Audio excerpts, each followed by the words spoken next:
So, welcome to the next edition of the Rare Business Podcast. With me today I have Fiona McSwe, who is the Chief Customer Officer, no less, of Simply Business. Hi Fiona, how are you doing? Hi, I'm very good, thank you, Adrian. So, for the benefit of our listeners and readers, can you tell us a bit about you and a bit about the work that you do?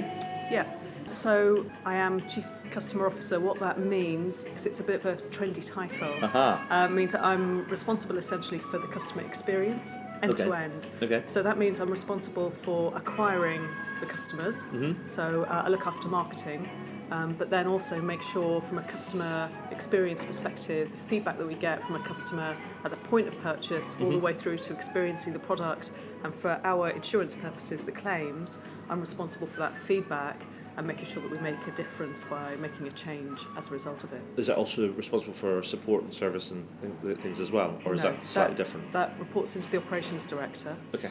So I'm really much more focused on managing that insight and making sure the operations director and others make a change as a result of that insight. Okay, fantastic. Oh, and that's for Simply Business. That is for Simply Business. Tell us about that. So we're most people haven't heard of us because our brand recognition is really low. I think I have insurance from you. But we're the UK's largest small business insurance provider. Okay. And actually, believe it or not, we've got over 330,000 customers in the UK, and they're all small businesses or landlords. Fantastic. What was the thing that's most impressive, I think, that you've achieved recently, is that you entered the Sunday Times 100 Best Small Companies or mid-size companies to work for list, and last year you came top. You won the league. We did. Up from the 21st, the previous year now. Well, first of all, congratulations. Thank you. That's amazing. I know a lot of people I've spoken to a number of people that have entered that competition, and the first thing I always want to ask is, why did you enter it? Because I think a lot of people have all sorts of different reasons about why they enter it. So why did you, Simply Business, enter it? I think it's primarily because, as a company, we're just really proud of what we've achieved. And the Sunday Times award was really about us showing to other people what we've done, and spreading the word. Okay. And in particular, our chief executive has been, really a charging force on making sure that we embrace the company culture that we've got. Yeah.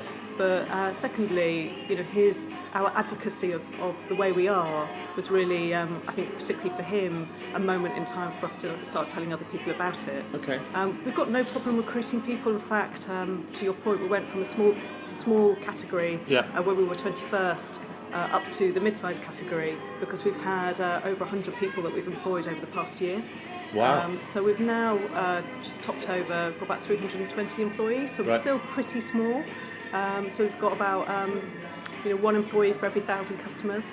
But we just wanted to start spreading the word and actually evangelising why we felt that we've got the best company to work for in Fantastic. the UK.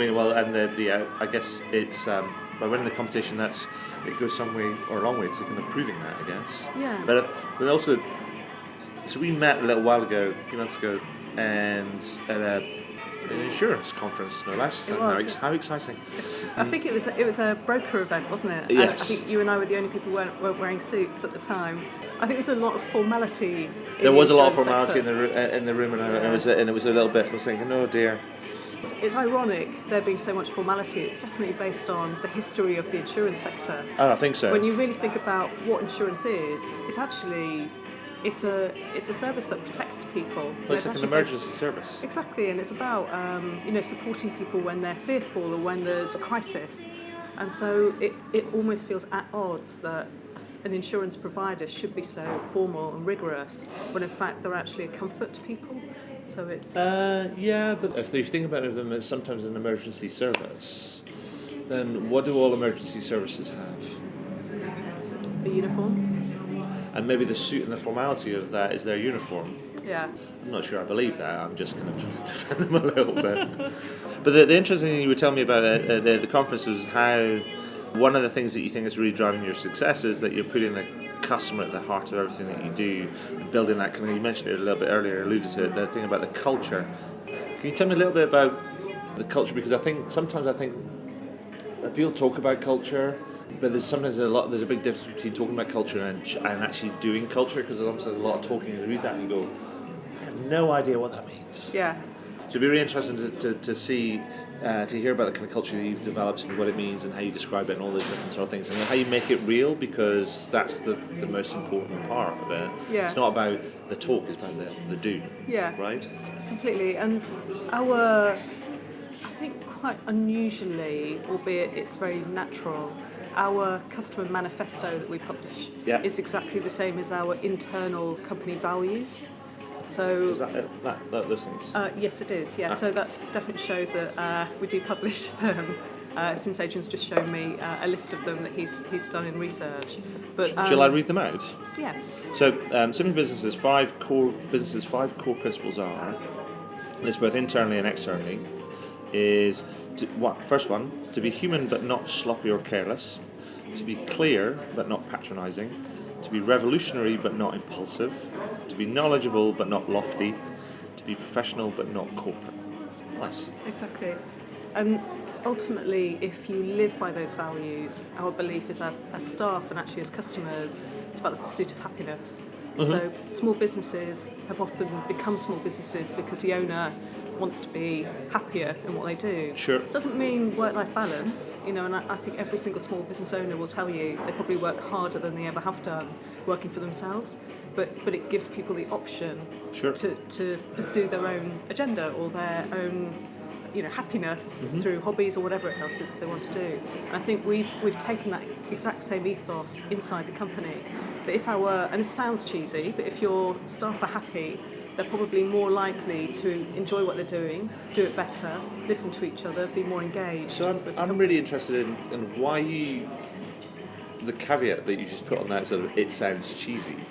Why does it sound cheesy? I think the pursuit of happiness is the kind of like the idea about kind of employees. If your employees are happy, then it's more likely to they're more likely to deliver. So many books talk about the pursuit of happiness with staff and customers, but it's always inauthentic. Often you hear it at board level, but you don't necessarily see it resonated in every fabric of the company. Right. And often, to me, I've been pretty promiscuous in my career, so I've seen a lot of companies, and quite often people talk about being customer oriented or customer focused, but it starts as an external message and it ends at customers' call centres. And so I think for us, we're small enough to actually embrace the values all the way through the company. Yeah. And at 66% of our employees are already directly customer facing because they are they're consultants at the end of a phone or on an email.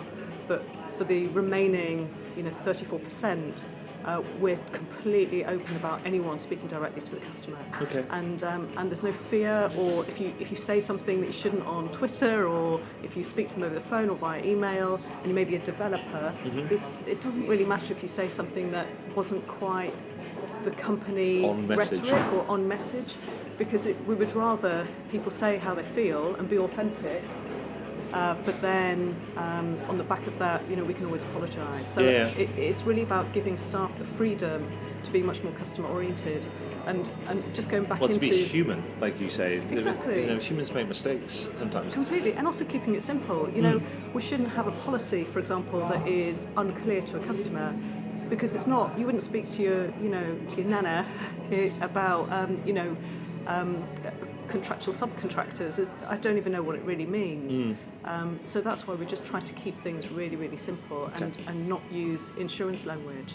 But going back to the point about the culture and embracing it, the one thing that we do to give people that balance is we offer things like yoga in the office. People can we have cookery, bake-offs. We have opportunities to level up or learn different things that are completely unrelated to to your current role. The second thing is we're self-organised, which means that we give people a problem that they have to solve, and we then cluster people from what would naturally be different functions around that particular problem. So it means that the organisation doesn't have a hierarchy. The organisation has a series of objectives that are influenced by a series of problems that we then are tasked to solve and therefore improve. So you don't have an organogram We the have no traditional one. organogram. You used to have a bunch of names on a piece of paper. Exactly, and if you came into the office, you wouldn't know who was a board director or Okay. who wasn't, because we all sit amongst each other in an open plan office. Nice. So that's not quite because that's interesting because there's all sorts of different people that are experiment with different types of organisations, because sometimes that can be how we structure, and the boxes that we try and fit people into can be the thing that drives and informs kind of what we think and how we act and all of those different sort of things. Yeah. And some people are going from more formal structures and how they kind of struggle with silos and things, and then now are starting to, some people are starting to experiment with what they call holacracy, but self-organised teams. I like it. Around problems. And if the problem needs any development, for example, Yeah. we have a development track that sits within that problem group. Okay. And so therefore they've got complete right and liberty to develop and build and test on a prototype and then launch any kind of feature or service or new application that's required to meet that problem. So that's, I mean, is that I mean, not wanting to kind of in kind of a common sort of present day kind of parlance, that would almost sound like you're taking a very agile organisational approach to pretty much everything. Yeah. So how do people know when things are? So what happens when things?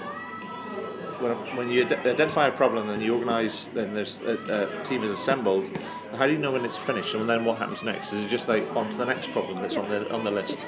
It's all iterative. Okay. So it's all about continuous development and continuous learning. So a classic example will be just like most companies, we've got a new business growth objective, and one thing we notice is we may get 100,000 customers in, but we were finding that not all of them were receiving a quote successfully every month. Right. And so the problem was, how do you improve conversion? And in particular, we noticed that there was a category, what we call the professional segment, who are accountants and bookkeepers and consultants, and they were converting less well than the tradesman segment. Okay. So we knew that we could improve it because we've already seen success in other segments. Yeah. So we deep dived into that segment. So we had an analyst, we had a developer, we had a product manager, and we had a UX specialist. Right. And one thing we noticed about many of the professionals, in particular accountants and consultants, is that they were pivoting on the quote a lot. They were changing different questions and answers in order to see what happened to the price of that insurance quote. Because you can quote online for your insurance product, for, say, public liability or professional indemnity insurance. Sure. And so instead of what happened is they kept going back up the question set, changing the variable and coming back down to see what happened to their quote if in the quote journey. So cheapskates. yeah, but the behaviour, you could imagine it for someone like a management consultant, because they tend to be very good at research and investigating different options. So we created a really simple quote comparison module that allows you to pivot and change on the same page every variable to just automatically, dynamically see the price change. Right. And we've noticed they use it a lot. So that was a problem. The tech team then solved it through changing the UX and the interface, and we subsequently launched it. Okay. And actually now it's improved the conversion rate significantly. Fantastic. So that was just an example where it's only a small discrete project, but ultimately that team's rewarded because they've hit one of our corporate goals. Nice. Yeah, it's great, and it empowers people because. Well, that's what I was going to ask about that. I mean, it's like so the culture and the organisation and everything else. I mean, how does that? I mean, and then also your promiscuity around kind of working for a large number of different types of organisations. Yeah. How does all your experience compare to what you currently see in terms of productivity and retention and just people's ability and enthusiasm about delivering better service and a better experience? So, is it like 9 day? First, if I get feedback from staff, one of the reasons why people like working for Simply Business is that they were used to working for a company where they put a business case in, and then once a month it went to the business case kind of authority, who reviewed it, gave you feedback, you went back to finance, changed the case, went back again, and maybe 6 months later your case might be approved, and then that means you're in the development cycle. Right. And people get frustrated because the energy and the excitement about that original case has gone. So You whereas want an here, idea, you want to act on it. yeah, whereas here people have got the liberty. If it's a great idea and it's solving a problem we can see today, we'll put people around it and Right. resolve it, Okay. and then keep iterating it. So people feel more rewarded because their energy in that project is still there. But your point, Adrian, on does it improve productivity? That's not one of our goals. Okay. You know, ultimately, I think companies in the UK are already highly productive, and we're not trying to squeeze more out of people. Yeah. We're actually trying to make it a more enjoyable environment to work in. Well, it's interesting. There was a long time ago. I spoke to a guy called Saeed Hassan. He runs a CX software firm called Response Tech out in Seattle, I think. And anyway, he's originally from Lancashire, and he gave a very sort of Lancastrian sort of Lancashire type answer when I asked him about sort of we were talking about engagement and employee engagement and things, and he said, I think it's really simple. He said, I think if you ask them to do work that matters, so they can see the kind of that matches the big picture, pay them a fair wage, and ask for their opinion, and do something about it. Yeah. He says, do those things, and you're pretty much kind of got it sorted. Yeah. And it's like I find that we have a natural tendency as human beings to overcomplicate things, and the thing is, and we almost rail against how sometimes things are really simple. Yeah. And it was almost a bit like if we make things more complicated, it makes us feel more clever.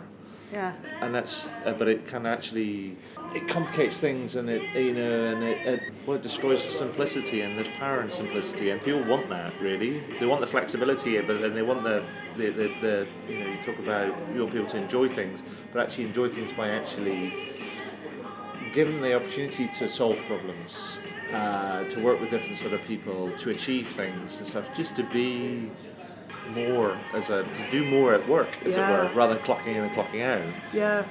So fascinating. I totally agree, and it's living it authentically and actually delivering it, within the organisation, so people feel the benefit of it. I mean, an example recently is we've been encouraging remote working and home working, and you really have to trust your staff when you move into that type of kind of culture, because they're not sitting in front of you, and we don't really like to give hard and fast, micro-managed goals. We want to keep embracing people to do what they think is right. So trust has been a really important factor in all of that. The second thing is we're not trying to do it to say if you're sitting at home you'll be working harder and you'll be, you won't have that commute so you can squeeze another hour and a half out of your day. It's actually just trying to make people feel a bit more liberated. Well, I think so. I mean, but I also think it's. I guess you've also got to get to the point where you've got to say, well, we're going to focus on the outcomes rather than the inputs. Yeah. And if the inputs are bums on seats, kind of 9 to 5 and this sort of stuff, it's like that's kind of fine. But if you focus on the outcomes, does it really matter how you get there? Yeah. As long as the outcomes are as long as you're not breaking any rules along the way. Yeah. But as long as the outcomes are kind of what you got now. Are you paying people for? I guess the question you've got to ask yourself is when you're paying somebody a salary, are you paying them the salary because the salary is calculated on an hourly rate for 37, 40 hours kind of a week and according to whatever directive? Yeah. And that's basically so you're basically paying for a body and a brain, or actually paying them that salary because actually you're paying them that salary to achieve those objectives. Yeah. And actually, they could work for 2 hours a week and achieve the same objectives. And if you're okay with that, a couple of things on that. One is we don't have pay parity. We don't say that everyone within this job description has exactly the same pay. We pay people on their ability to be agile and to be able to solve the problems such that it improves the numbers. Right. So every week, every Monday morning, we have a flash on where the numbers are in terms of new business, renewals, our EBITDA. So it's completely transparent and everyone knows exactly what the status is. But that's combined also with both company-wide retrospectives we do once a month, where people can feedback totally without fear anything they feel about the company in terms of the way it works or what it's trying to achieve or how people are organised, together with group individual, those problem-solving group retrospectives, where people can shout out. We have something called Simply Brilliant, right, which is where people can shout about what staff member has been really fantastic in that team. Okay. And we can individually reward that person because they've been, as part of their staff feedback, everyone said that they were the one who really delivered. So that person ultimately, if they're always being singled out as someone who has really helped deliver, then they're the ones who ultimately are going to be better paid than someone who, maybe could be the gel, isn't necessarily the person who is delivering, more value on that top line. There's it's hard though, actually. I know, absolutely. It's something that you have to kind of work towards. I know that somebody else I kind of spoke to, I love this idea because I think it's a really simple way. Is that because oftentimes when you talk about measuring service or solving problems or whatever, the person that gets recognised as a reward is the person that actually pushes something over the finish line, as it were. Yeah. That answers the call, solves that problem, whatever. Yeah. But actually. And this is where there's a lesson from sort of sport that I really like, is when people have talked about, rather than measuring just goals, we also measure assists. Yeah. And so that's what somebody's taken that idea and sort of applied it into a business sort of thing. So we talk about service or experience or somebody doing a good job. It's like you recognise the goal scorer, but you also recognise who made the assist. Yeah. And so there's that sort of the different sort of levels that you get from that. And I just think because it's just a concept that people just understand. Yeah. It's like so who made the cross and who knocked it in the goal, and or who gave the scoring pass or whatever it might be. Yeah. And I think that's really interesting. But the other thing that I heard about from another firm which you might like is.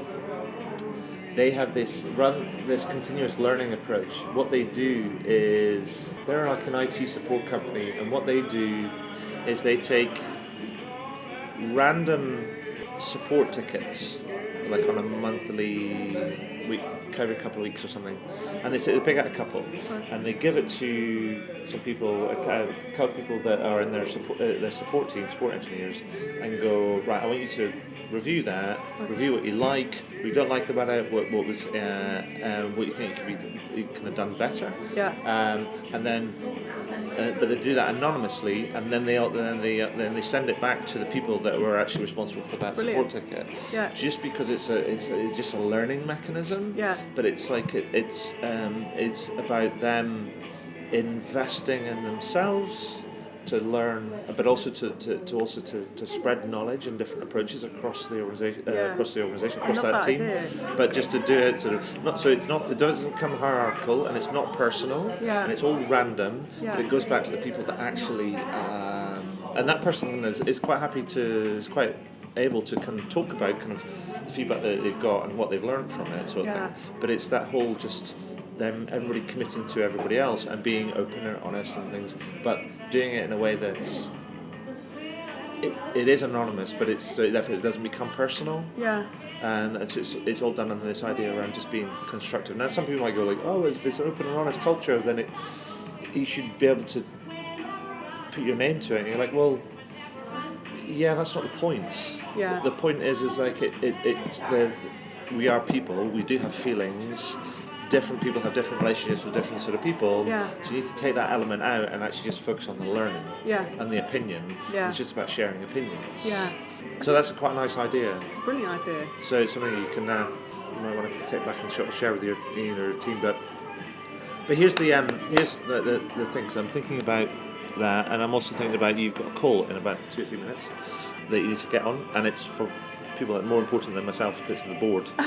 So if I was to say very quickly, fascinating about what you're doing, really interesting, and I'm sure we could go into this for a long time. But if I were to ask you, based on your experience, what would be your top tips for managers, execs, and other sort of people in a similar sort of position if they wanted to bring the most out of their teams and build that sort of really customer-focused, customer-centric sort of culture? What would you say to them?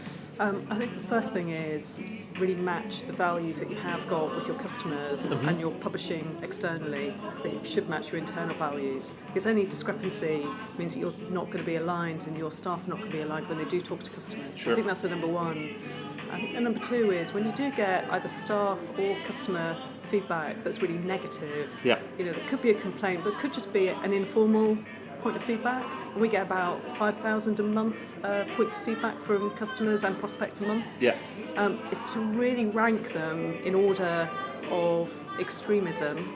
Okay. And even if it's only 15 points of feedback in that month, those 15 people are probably representing, at least 100 times that in terms of your customer or prospect base. Silent complaints. Yeah, so really, if you solve them, your overall customer happiness and advocacy is probably going to go up significantly. Yeah.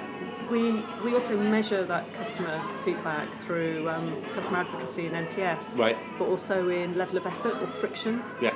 Because we feel that if you create a friction-free environment for a customer, forget all the widgets and the wizards and the new little product peripherals you could add to a customer. If you make it easy, I think customers are much more likely to buy and rebuy from you. Yeah. And it's a pretty simple ethos. Yeah. And then I think finally is always get feedback, like you say, anonymously or positively proactively from your staff and employees, just about how things are and whether they're happy. And I think people will ultimately tell you if they're not happy, and if they're not, it's accountability from your board, or your operations team to actually resolve that. Okay. And I think if you're not happy, then either leave your company, don't be a customer, and find someone else who will provide that. Brilliant. That's why we're here. Okay? So that's fantastic. And now, my final question I always ask at the end of these interviews is this: is there anything you like to shamelessly plug? Well, thank you. In a way, our values for our customers is really what we're about, but more importantly, you mentioned before this about Seth Godin, and one of the pieces, the messages that always stood out to me was have a fantastic product, and all marketing, and services is about making sure people know that product exists. Yeah. And for us at Simply Business, we feel we've really built a fantastic product with a great service. Yeah. And so therefore, it's to us, it's not about insurance. There is an insurance product with fixed policies and then a very clear reason why you can't claim. Yeah. Which is a poorly trusted sector that we're in. Yeah. Yeah. It's actually about making sure that you have a great product, and we also then proactively work with that customer to prevent them from claiming. Right. And when they do claim, we know it's a crisis, so making sure that experience is easy and as quick as possible. And that's why we exist. Perfect. And in fact, we use our customers. If you are a customer agent, then we'd like to use you too. But we use our customers in all of our advertising campaigns, our radio, our billboard, our case studies. I have a voice for radio. I don't think I have a face for TV. Our strap line at the moment is, that we're proud to ensure the businesses that are building Britain's economy, because small businesses are the unsung heroes in the UK. Yeah. And they're 95% of all of the private businesses in the UK. So over 5.5 million of them, and they just don't get represented. Yeah, exactly. So that's kind of why we're here. Perfect. Thank you. Fiona, thank you. It's Thank been a pleasure. It's been a pleasure for me too. Thank you, Adrian.